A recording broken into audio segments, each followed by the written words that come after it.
जब आप कर नहीं सकते कुछ, 70 सालों में आपने सेना के लिए कुछ नहीं किया, सेना के लिए हमेशा कभी पुलवामा अटैक के लिए आप गलत बोलते हो, कभी आज हमारे वीर सैनिक के लिए गलत बोल रहे हो, और आज सेना के लिए आप बोल रहे हो कि नहीं दे सकते।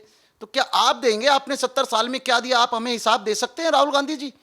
और मैं महागठबंधन से पूछना चाहता हूं, जिस आदमी को सेना की कदर नहीं है, जिस आदमी को सेना के बारे में मालूम नहीं है, उस आदमी को आप देश का अगला प्रधानमंत्री बनाना चाहते हैं? कोई भी सैनिक की शहादत पर मजाक ना बनाए, सैनिक की शहादत पे रोटियां ना सेके और झूठी अफवाह ना फैलाएं। आप पब्लिसिटी के लिए इतना मत गिरो कि एक सैनिक की शहादत को आप झूठ फैलाओ और सैनिकों में गुस्सा भरे और आपके प्रति गुस्सा भर। आप हमारी सेना के बारे में, हमारे प्रधानमंत्री के बारे में झूठी झूठी अफवाहें फैलाते हैं, इसको बंद करें और आपको हम इसकी सच्चाई का जवाब, और हमारी सेना, हमारे नौजवान, हमारे देश की जनता 2024 में आपको इसका जवाब देगी। नमस्कार, स्वागत है आपका प्यारा हिंदुस्तान पर। मैं हूं आपके साथ शरण। सियाचिन में जिस तरीके से अग्निवीर अक्षय लक्ष्मण की शहादत हुई है और इसी पूरे मामले को लेकर आज राजनीतिक पार्टियां काफी ज्यादा राजनीति कर रही हैं, और इतना ही नहीं बल्कि जो राहुल गांधी, जो कांग्रेस ये कहती है कि आने वाले समय में राहुल गांधी बनेंगे प्रधानमंत्री, आज वही राहुल गांधी सेना को लेकर फैला रहे हैं झूठ कि जिस अग्निवीर ने शहादत दी है लक्ष्मण, अक्षय लक्ष्मण ने, उन्हें जो है वो सरकार की तरफ से कोई पेंशन नहीं दी जाएगी, कोई पैसा नहीं दिया जाएगा, जिसका जवाब जो है वो भारतीय सेना की तरफ से भी दिया गया है। और वहीं सोशल मीडिया पर आज जनता जो है वो राहुल गांधी के लिए जमकर घेर भी रही है कि एक तरफ सेना के हितैषी बनने वाले लोग किस तरीके से सेना को बदनाम करते हैं और सेना के नाम पर राजनीति करते हैं। इस पूरे मामले पर बात करते हैं। हमारे साथ मौजूद हैं वर्ल्ड पीस हार्मनी के चेयरमैन शकील सैफी जी। सर, राहुल गांधी ने जिस तरीके से अग्निवीर की शहादत पर एक तरीके से जो है वो झूठ फैलाने की कोशिश की है, इस पर क्या कहेंगे आप? और एक तरफ राहुल गांधी हैं, वहीं तमाम और विपक्षी पार्टियां हैं, वो भी इसी तरीके के राग अलाप रही थी कल। देखिए, सबसे पहले तो मैं अपने अग्निवीर के लक्ष्मण जी को श्रद्धांजलि अर्पित करता हूं वर्ल्ड पीस हार्मनी की तरफ से। और साथ ही साथ मैं एक बात कहना चाहता हूं कि राहुल गांधी जी, आप 70 साल आपकी सरकार रही केंद्र सरकार में। अगर आपको लगता था कि किसी सरकार ने अच्छा फैसला नहीं दिया, तो 70 साल में आप लोगों ने क्या फैसला दिया, आपके प्राइम मिनिस्टर ने क्या फैसला दिया और क्या डिसीजन उनके बनाए? मैं आज हमारी सेना के ट्वीट पढ़ रहा था, उसमें मैंने देखा कि आप हमें नकली लोगों को झूठ फैला रहे हैं। हमारी जो केंद्र सरकार है, जो देश के प्रधानमंत्री आदरणीय नरेंद्र मोदी जी हैं, केंद्र की सरकार, और हमारी जो सरकार है 1.25 करोड़ रुपया उनके परिवार को देगी और 3-4 साल तक उनकी तनख्वाह पूरी देगी और 33% उनको जो है फंडिंग मिलेगी, 44 लाख रुपए के करीब वो मिलेगा। 15 लाख रुपया जो इंश्योरेंस का है वो मिलेगा। और जो सेना ने बाकायदा ट्वीट कर करके बोला है, तो आप लोगों को झूठी क्यों बोलते हो? जब आप कर नहीं सकते कुछ, 70 सालों में आपने सेना के लिए कुछ नहीं किया, सेना के लिए हमेशा कभी पुलवामा अटैक के लिए आप गलत बोलते हो, कभी आज हमारे वीर सैनिक के लिए गलत बोल रहे हो, और आज सेना के लिए आप बोल रहे हो कि नहीं दे सकते। तो क्या आप देंगे? आपने 70 साल में क्या दिया, आप हमें हिसाब दे सकते हैं राहुल गांधी जी? और मैं महागठबंधन से पूछना चाहता हूं, जिस आदमी को सेना की कदर नहीं है, जिस आदमी को सेना के बारे में मालूम नहीं है, उस आदमी को आप देश का अगला प्रधानमंत्री बनाना चाहते हैं? मैं बड़ी शर्म के साथ कहना चाहता हूं कि सैनिकों पे राजनीतिक ना करे कोई भी दल हो। मैं हर दल से बात करना चाहता हूं कि कोई भी सैनिक की शहादत पर मजाक ना बनाए, सैनिक की शहादत पे रोटियां ना सेके और झूठी अफवाह ना फैलाएं। राहुल जी, जब आप लंदन जाते हो, अमेरिका जाते हो, तब भी मुसलमानों के बारे में आप बहुत गलत सलत बयान देते हो। एक मुसलमान आप ला दो ना जिसने आपसे आकर के मोदी जी की शिकायत करी हो। कोई आपसे बोलता नहीं है, लेकिन आप पब्लिसिटी के लिए इतना मत गिरो कि एक सैनिक की शहादत को आप झूठ फैलाओ और सैनिकों में गुस्सा भरे और आपके प्रति गुस्सा भरे। सर, एक तरफ जो है वो शहादत को लेकर झूठ फैलाया जा रहा है, तो वहीं दूसरी तरफ अग्निवीर योजना को लेकर कहा कि ये अग्निवीर योजना अच्छी ही नहीं है। देखिए, अग्निवीर योजना उन माँ बापों से पूछो जिनका बच्चा शहीद होता है। एक एक रुपया भी उनके लिए बहुत लाखों के बराबर होता है। और जिसने भी, हमारे प्रधानमंत्री ने ये अग्निवीर सेना की जो योजना निकाली है और जो हमारी सरकार ने निकाली है, मजबूत सेना मजबूत होती है, इससे हमारे नौजवान मजबूत होते हैं, नौजवानों को हौसला बढ़ता है, उनके परिवारों का हौसला बढ़ता है। ये जो बकवास जो भी राजनीतिक दल कर रहे हैं उनको शर्म आनी चाहिए। एक बार अपने बेटे को सैनिक बना करके भेजो, तब आपको उनके दर्द का एहसास होगा, तब आपको उनके दर्द का मालूम होगा। और आप झूठ सच ना बोलें। सैनिकों को श्रद्धांजलि देने से गए, आप उनके घर वालों को हौसला देने से गए। अल्लाह ताला से दुआ करें कि उनके परिवार को शांति मिले, उनकी आत्मा को शांति मिले, उनको सब्र दे अल्लाह ताला। उन्होंने अपना एक बेटा देश के नाम शहीद किया है, शहीद हुआ है। उनको हमारी सरकार की तरफ से इतनी सारी योजनाएं दी जा रही हैं और इससे सेना मजबूत हो रही है, बहुत मजबूत हो रही है सेना। सर, पहली बार नहीं है कि राहुल गांधी ने सेना को लेकर इस तरीके से बयान दिया हो। जब कश्मीर से धारा 370 हटाई गई थी तब भी उन्होंने कुछ इसी तरीके के बयान दिए थे कि कश्मीर में हालात जो हैं वो काफ़ी ज़्यादा खराब हैं धारा 370 हटने के बाद, या फिर पुलवामा में सर्जिकल स्ट्राइक हो जिस पर सवाल कांग्रेस की तरफ से उठाए गए थे।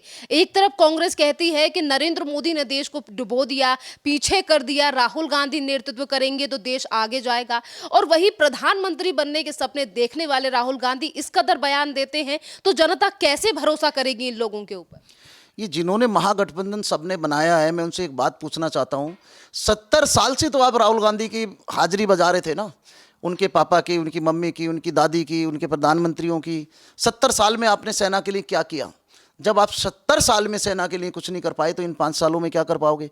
और मैं तो एक बात चैलेंज के साथ कहता हूँ सभी महागठबंधन के लोगों को, सभी पार्टी के लोगों को, कि इस जमाने में जब तक हमारे देश के प्रधानमंत्री, यशस्वी प्रधानमंत्री नरेंद्र मोदी जी इस 2024 में भी तीसरी बार देश के प्रधानमंत्री बनकर के आ रहे हैं, तो प्रधानमंत्री के ख्वाब लेना आप लोग छोड़ दें।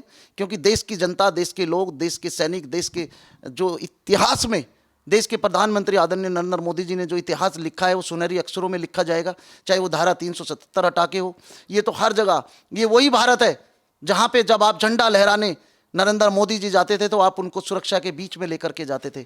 और आज ये नरेंद्र मोदी का भारत है, जब राहुल गांधी झंडा लहराने जाता है तो वहाँ पर हजारों लोग खड़े होते हैं और एक पत्थर तक की आवाज़ नहीं आती है। और आपके 70 साल में धारा 370 आपसे नहीं हटाई गई। ये नरेंद्र मोदी का भारत है जिसने धारा 370 हटा के। मैं परसों रात को लाल चौक पर था, रात को 12 बजे मैं वहाँ पे देख रहा था कि क्या म्यूजिशियन बनाया है, क्या लाल चौक को बनाया है, क्या तिरंगों लाइटों से सजाया गया है, और क्या भारत कि 12 बजे मैं श्रीनगर में घूम रहा हूं। मैं अपने आप को 4 बार नोच करके देख रहा था कि सच में मैं श्रीनगर में हूं। तो मैं धन्यवाद देना चाहता हूं देश के प्रधानमंत्री आदरणीय नरेंद्र मोदी जी को। नरेंद्र मोदी जी के अलावा हमारे देश के यशस्वी गृह मंत्री श्री अमित शाह जी को, जिन्होंने इतना अच्छा सुंदर भारत बनाया, कश्मीर की रेखा बदल दी। वहाँ के नौजवानों से मैंने पूछा, वहाँ के लोगों से मैंने पूछा, वहाँ के पुलिस वालों से मैंने पूछा, बोले सर अब हम बहुत सुरक्षित हैं। रात को 12 बजे वहाँ इतने पर्यटक घूम रहे थे, म्यूजिक देख रहे थे, तरह तरह की लाइटों के फुहारे देख रहे थे। तो ये नरेंद्र मोदी का भारत है। आपका भारत 70 साल पुराना था। आप यासीन मलिक जैसे आतंकवादी को खुद रिसीव करके लाते थे होम मिनिस्ट्री में। ये तुम्हारा भारत था। ये नरेंद्र मोदी का भारत है कि एक आम आदमी बिना सुरक्षा के, बिना उसके रात को 12 बजे लाल चौक पर चाय पी रहा है। ये नरेंद्र मोदी का भारत है।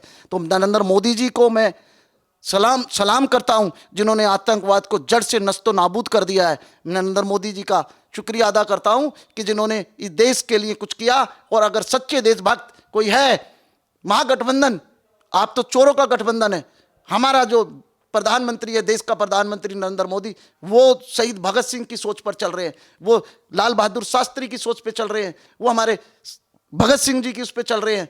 तो हम उन्हें सलाम करते हैं और आशा करते हैं कि हमारा देश की जनता 2024 में भी हमारे देश के प्रधानमंत्री को तीसरी बार प्रधानमंत्री बना करके हमें विजयी बनाएंगे। और हमारी देश की जनता जब तक प्रधानमंत्री नरेंद्र मोदी हैं, विपक्ष मुझे नहीं लगता कि आप लोग सत्ता में आओगे या आपको कोई वोट देगा।